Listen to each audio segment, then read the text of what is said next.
To YouTube, me, Malik Aaron, and this is not going to be a review.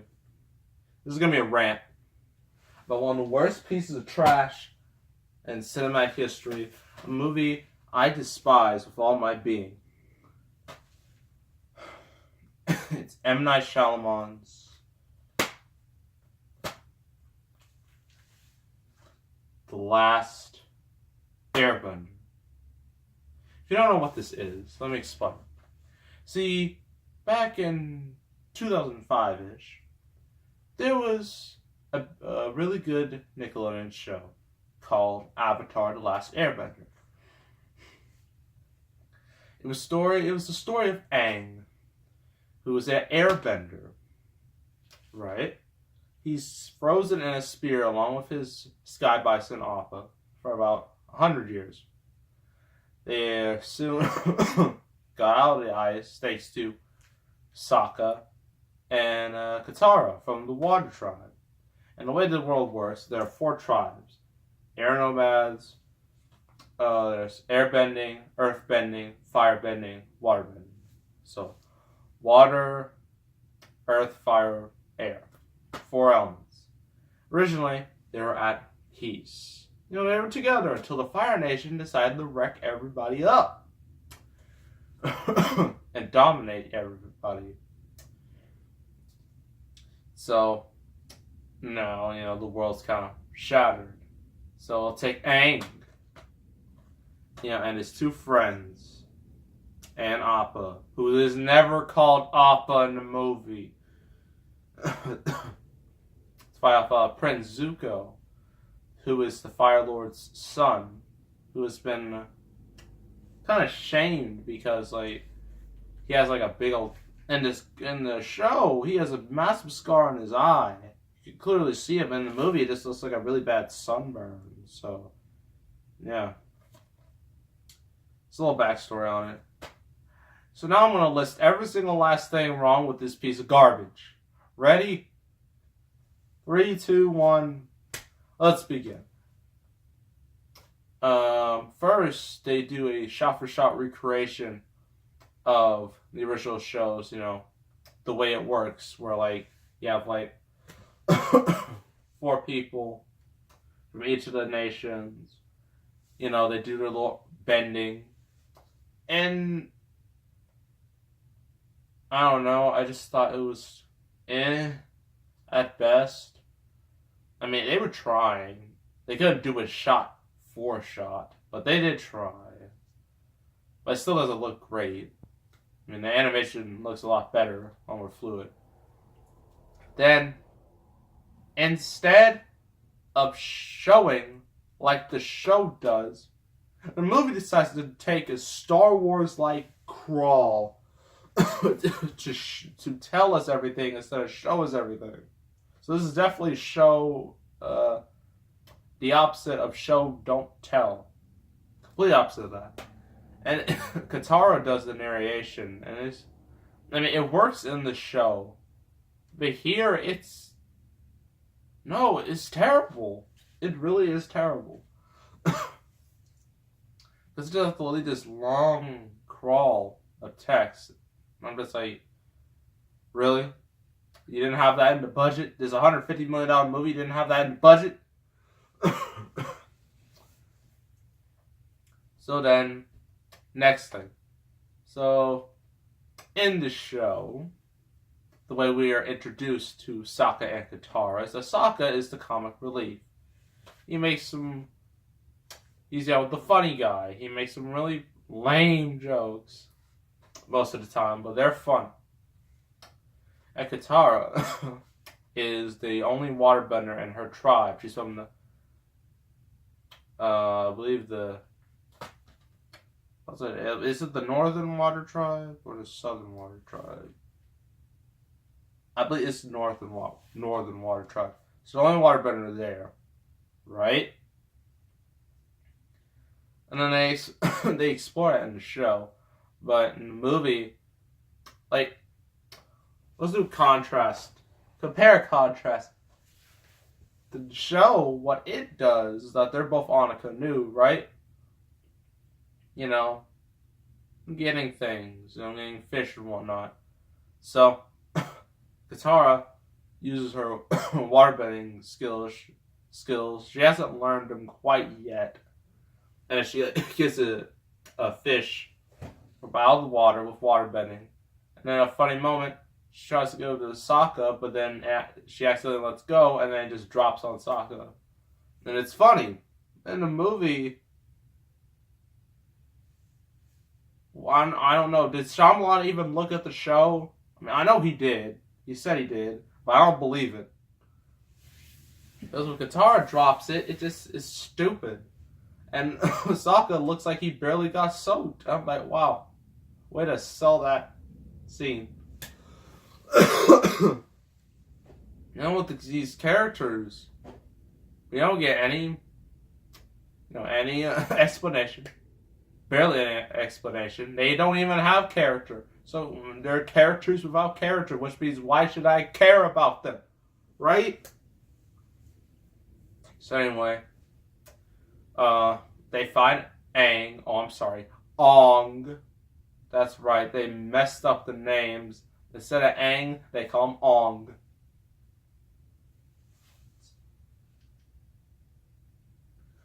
Try to calm down. So, they rescue Ong from, the ice and whatnot. And, instead of like in the show, they play it as a joke. Because, in the show he's all energetic and likable and whatnot, but here he's just none of those things. And then so he's just kind of sleepy and moody. So bring him back to the village. Village just looks nothing like it did in the show. In the show, they're wearing blue. Here, they're wearing like with their gear. They're not even wearing blue. And let's bring out the obvious: the casting. Oh boy! So you know what?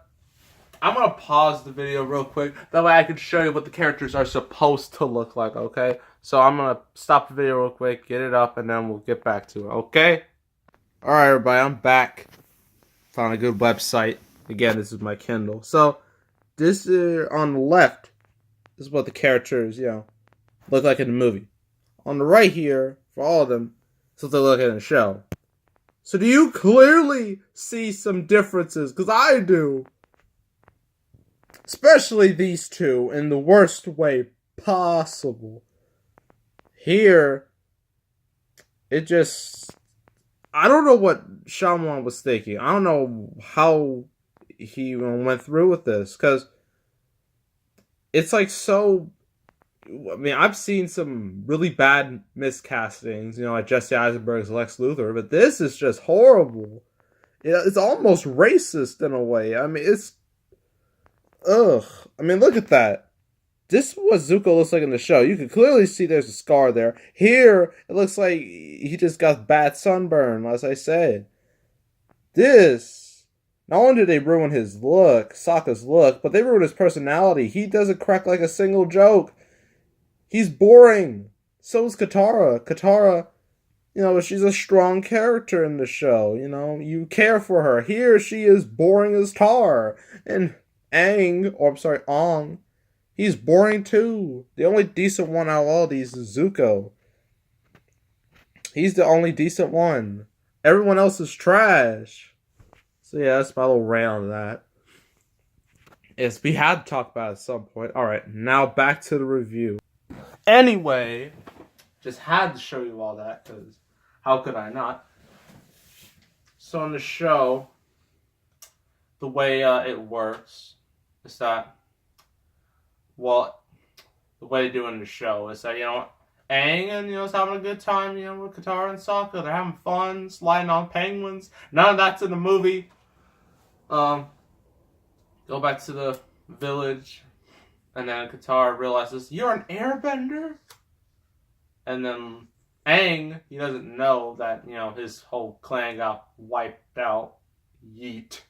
But he eventually finds out. Well, he finds out in like another episode, but they go through it, but they go through it in the worst way, the laziest way. But, like he's there, and then Zuko, like in the show, there's like a big old light beam coming from the sky when, Avatar's released. In the movie, it's just like a little beam, and then Zuko's just like, I found the Avatar. Well, he doesn't say that. And then we meet Zuko and his uncle Iroh, because Shyamalan didn't... I'm real frustrated. So they go there, they see Ong. Still not gonna get used to that. They seize the Airbender, the Avatar. They bring him to the ship, right? And it's just like nothing. There's like no stakes. Period. It's nothing. In the show, they make it a lot more epic. Like it should. Has a lot more character development, which this movie does not have. And they go in a lot more detail. Here, they just don't. They're like, we have like 100 minutes. We have less than 2 hours to establish a whole season of television in one movie. This movie should have been at least 3 hours, or at least cut into parts. Not just a less than 2 hour movie. Because that's what Justice League did. And look what happened. Anywho, they make the Ong do some tests. In the show, again, they make it, more comical and funny and exciting. Here it is boring, and it doesn't look good. He just airbends his way out, and then he just flies on his little glider thing, that was called. And then, before that, Sokka and Katara get a huge exposition dump by a Grand, and then they get Appa, who again, never named in the movie, to save Aang. And then they go on a quest. They go to the air nomads, even though they're clearly skipping some major stuff while doing this. There's no Kyoshi warriors. There's no Jet. There's no Haru. There's no Boomy. None of them exist. All gone. Because we got movie. And so, Aang goes to Ong. Ugh, that's terrible. Why did he do that? Anyway, Ong goes to the air temple. He finds Momo, who again, never named. Then he sees all his people in bones. And then he just goes Super Saiyan mode and about to tear everything up. And then, in the show, the way they do it, it's basically the same thing, but a lot more, emotion, character, things this movie does not understand. And the show, Katara, the way she does it is that she goes to him, and hugs him, to calm him down, from his anger. And I'm like, that is what's called an emotional moment. In the movie, Ong gets the trip from the spirit dragon, who was never in the show, and just tells him things, about, I don't even remember. And then Katara just does nothing. She's useless. Everybody's useless in this movie. Nobody matters. So after that, they go to the Earth Kingdom, and it's there. There's like this kid threw like a rock at these fire benders, and then they're just like making a big deal out of it. I was like, really? Come on now, this is too much. This is stupid. So they go to the Earth Kingdom, right? This little Earth village. Aang gives a speech, even though in the show Katara does the speech, and she does a much better job. And then the most hilarious moment in the whole movie, mainly because it wasn't supposed to be hilarious, you have like 7 dudes doing a little stance. Usually in the show, what that means is they're going to get a big old rock or boulder or a mountain or something. But in the movie, 7 dudes do a little dance, and then it just leads to like a little pebble just flying, and then it's like, whoa! I'm like, boy, what the heck? Like, really? That's all you can do? That's weak. And the way firebenders, I mentioned this, firebenders use their bending is that they use sources of fire. And honestly, I don't have a problem with that. Because you gotta make this a bit realistic. It would be a little unrealistic to just have fire just shoot out their hands. It'd look a little weird. But it would have looked a lot cooler too. Anywho. After that, there's like this lackluster fight scene. And then Aang goes to another place. Narma's past. He gets sold out to this Fire Nation. He's made prisoner. And then they skip a whole bunch of stuff. Zuko, who's trying to find him. He goes to like this little village. And then like this kid, comes by. And then we get a little exposition on why Zuko's like this. And the acting from Dev Patel, I feel so bad for him. Because he tries his hardest. I'll give him a gold star for trying. Him and Uncle Iroh, they're the best actors in the movie. But then more stuff happens. We have... this one is, like... What was his name? That dude from The Daily Show. Forgot his name. He is supposed to be,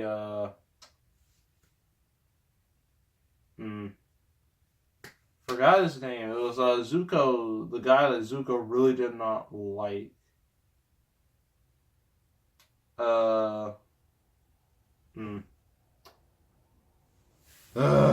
need to remind myself. Anywho, you've seen the show, you know who he is. But like, he looks so different. He looks like such a wimp. And then you got Fire Lord Ozai. He's supposed to be like this big, intimidating presence. In the first season, they don't show his face. In the movie, they show his face. I'm like, you done messed up. How could you, movie?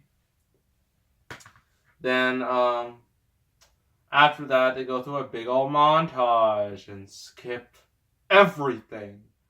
And then Aang, I think I mentioned this before, Aang was like in prison, and Zuko has like the... Well, in the show, it's a blue mask. Here, it's a... I don't even know. And then they have a really lackluster, bad-looking fight scene. And then more stuff happens. Then they rush to that water tribe. The northern... Oh yeah, Katara is from the Southern Water Tribe. Then I have to go to Northern Water Tribe. So we get to Northern Water Tribe, and then we see this infamous moment where Yue, Sokka's love, who, if you've seen the show, you know what happens. It was in the final episode of the first season. That epic episode. And her head, the back of her head looks like... I'm not even going to say it. You'll find out for yourself if you ever want to watch this movie. So then more stuff happens. They, in the show, again, to go in more detail about this water tribe master, this water bender master dude, I believe it's Paku. He was, he's a sexist jerk. He doesn't believe women shouldn't water bend, so Katara proves him wrong. And the movie, never mentioned. Never. Gone, poof. Kablam, gone. And so, the finale happens, and Fire Nation's about to attack. And so, instead of, usually... in the call for battle, just like a blowhorn or something. But this dude, Mr. Paku, he's just like, ooh, and I just laughed. I was like, yes, perfect. So, the firebenders attack, The water tribe tried to hold them off, even though the easy way to hold them off is to put out fires, and they clearly don't do that because everybody's stupid. So Aang has to go, summon the spirit dragon. And meanwhile, Sokka is just being the blandest character in history. Seriously, he's so bad.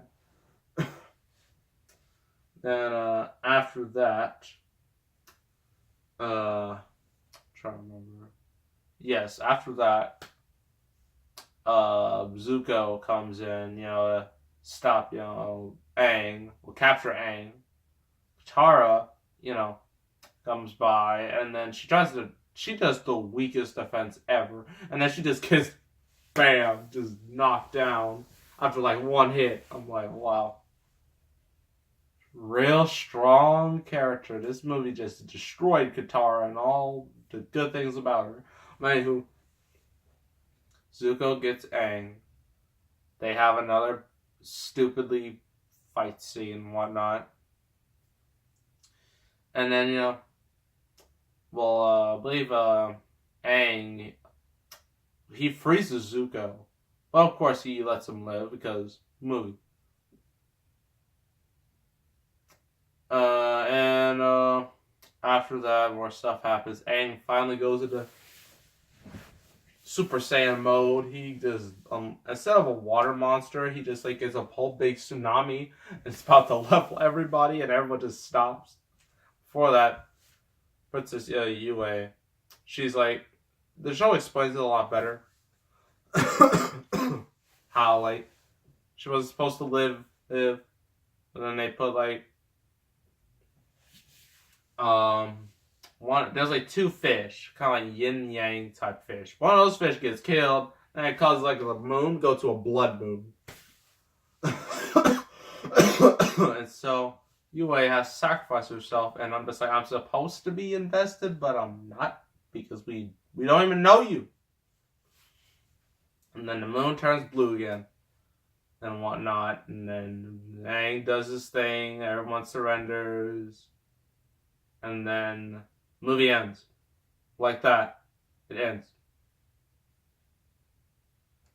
And then there's a post-credits scene where Fire Lord, he brings out Azula, Zuko's sister, to do the damage.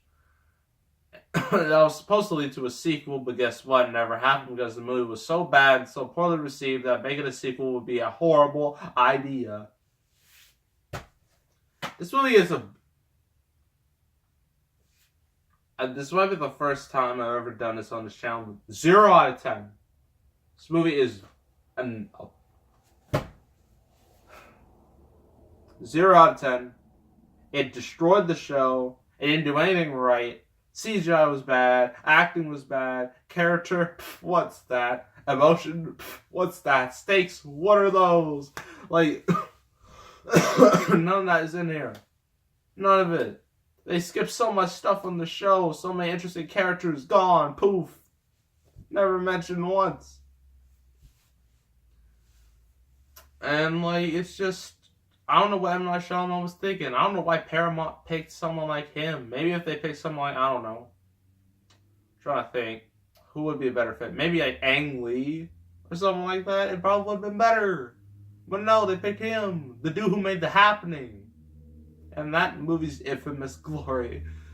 What made that bad movie so great was because it was unintentional comedy. Here, there's no unintentional comedy. It's just bad.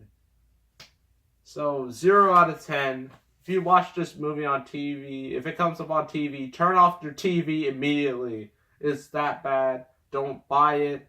I bought this for cheap, so I was smart. Don't buy it. Don't stream it. Don't get a bootleg of it. Just let it die and let it never be mentioned again. Okay. Next review. It's a satire. You know how much I love those. It is a Hollywood movie satire, and it is Tropic Thunder. And that should be real interesting. So I'm going to get to that next review. So make sure to subscribe, like this video, leave a comment. I will see you all next time. I am out.